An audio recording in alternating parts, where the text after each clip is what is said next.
Welcome lesson 9-এ তোমাকে স্বাগতম। আমাদের ফিজিক্যাল প্রিপারেশন শেষ, এখন আসল মজা শুরু হবে।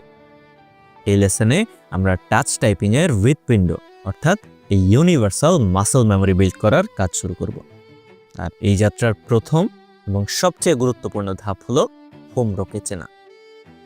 হোম রো হলো তোমার কিবোর্ডের মাঝের সারির অক্ষরগুলো, যা তোমার আঙুলের জন্য একটা হোম বেস বা কমান্ড সেন্টার হিসেবে কাজ করে।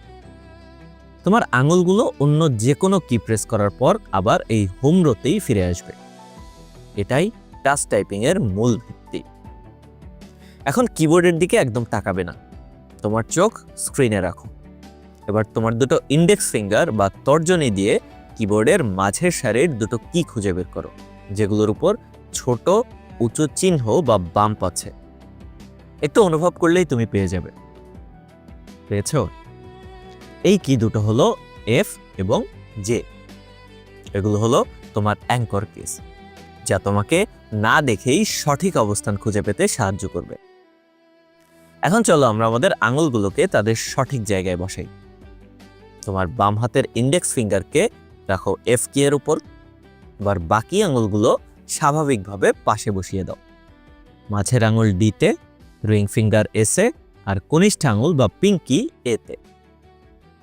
একইভাবে ডান হাতের ইন্ডেক্স ফিঙ্গারকে রাখো জে এর উপরে।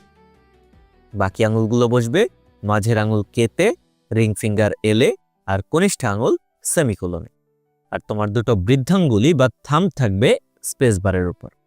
কংগ্রাচুলেশনস, তুমি টাচ টাইপিং এর সবচেয়ে গুরুত্বপূর্ণ পজিশনটা শিখে ফেলেছ। কিছুক্ষণ চোখ বন্ধ করে এই পজিশন থেকে হাত তুলে আবার রাখার প্র্যাকটিস করো, যতক্ষণ না এটা তোমার কাছে একদম সহজ মনে হচ্ছে। এখন যেহেতু আমরা জানি আমাদের কমান্ড সেন্টার কোথায়, পরের ভিডিওতে আমরা এই হোম রো এর কিগুলো ব্যবহার করে আমাদের প্রথম টাইপিং ড্রিল শুরু করব।